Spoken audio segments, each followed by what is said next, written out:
So this guy is a mega church preacher, and he gets a little pervy, and now he's on the run from the FBI. Now the guy's name is Apollo. He's 24, he's from the Philippines, and he's a small-time preacher there. And one day, he's preaching in a little chapel when suddenly angels appear to him. And they come and they tell him that he's actually the son of his God. So he starts telling everyone that he is the appointed son of God.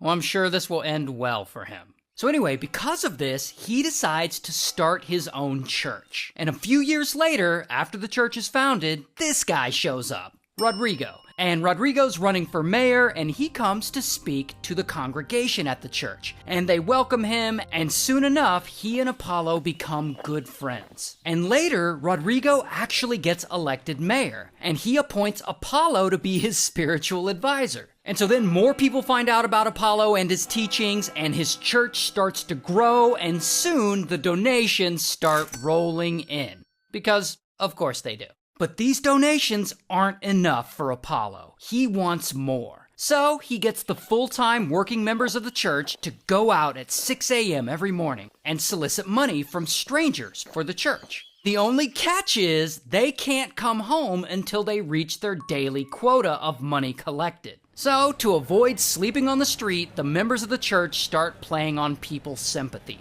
Like they pretend to be poor college students, or they pretend to be disabled, but whatever. It works, and the church makes a ton of money. And so pretty quickly, Pastor Apollo becomes a very wealthy man. He's so wealthy, in fact, that he's able to start his own broadcasting network, and this helps spread his teachings beyond the Philippines. So now he's got followers around the world, in many different countries, including the United States. And this is where Apollo really levels up. And with the help of his innermost circle, he traffics his most obedient followers into the US, where they start working and soliciting donations from people full-time. So he's making even more money.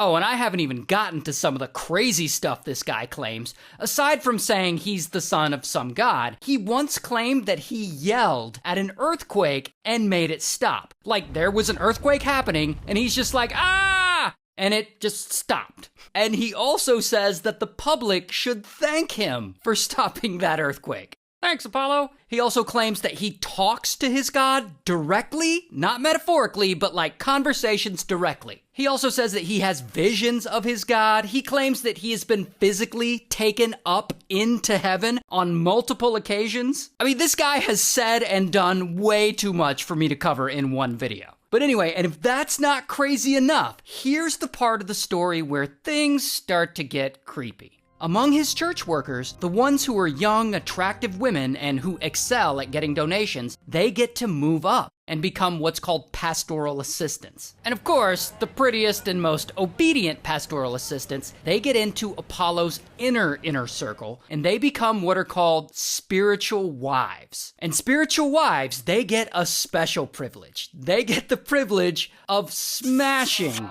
with Apollo.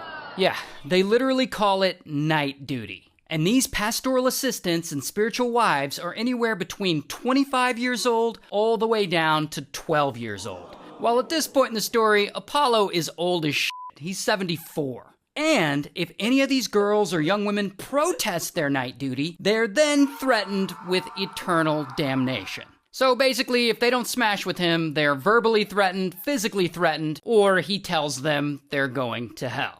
And to make it worse, these young women depend on the church for their basic needs. Like they live and work at the church. Their entire social life is there. So they're kind of trapped in this. So he's basically trafficking these girls. Like this is sex trafficking. And this nonsense goes on for years, not just in the Philippines, but in their US locations too. And at this point, Apollo is a powerful man. Like his following has grown to over 6 million members worldwide. He claims he has followers in all 200 countries. Plus, with all those donations, he's now wealthier than he's ever been. Dude now owns a private jet and a personal helicopter. He has a church compound that's so massive. It has an indoor arena that seats 75,000 people. To put that in perspective, that's literally the biggest indoor arena in the entire world. And this dude owns it. That's how rich he is. Okay, but then rumors of him essaying young women, they start to spread. And of course, his followers don't believe he's guilty of anything. They stand by him. And religious, culty type leaders always have followers who do this, so this is not surprising. But his longtime friend, Mayor Rodrigo, he ends up running for president, and he wins. And with the president of the Philippines on his side, every accusation against Apollo is basically buried. So Apollo seems untouchable by this point. He's been running this trafficking business for like 16 years. And it doesn't seem like there are ever going to be any consequences for it. Until, I guess at some point, some of his former church members in the US, they go and report him to the FBI. And the FBI starts looking into him, and this investigation makes the news, and Apollo hears about it, and he's like, oh shit. And he allegedly flees the US, and he goes all the way back to the Philippines to his church compound there. And there, he'll be protected by his longtime friend, President Rodrigo. But unfortunately, his friend Rodrigo finishes his term as president, leaves office, and now there's a new president. And new president is not Apollo's friend. So all the accusations against him in the Philippines are no longer buried. So then, back in the US, bam, the FBI arrests some of his innermost circle, and they're officially looking for Apollo too. And he's being accused of fraud, human trafficking, and sex trafficking, and now he's on the FBI's most wanted list. And so Apollo, he gets all mad, and he's frustrated that they're after him, and he starts lashing out publicly, saying it's a conspiracy. And this is happening during the COVID pandemic, so he gives a sermon telling the world that if we want the pandemic to stop, the FBI should stop investigating him. I'm warning the whole world. Listen to the voice of the appointed Son. You want this pandemic to stop. Stop prosecuting, maligning the appointed Son. But then, even more women in the Philippines come forward with accusations against him. And of course, Apollo denies everything, and he insists that the people accusing him are just evil, and he changes the homepage of his website to this: why are evil people after Pastor Apollo? I'm guessing they're after him because of all the sex trafficking, but that's just a guess.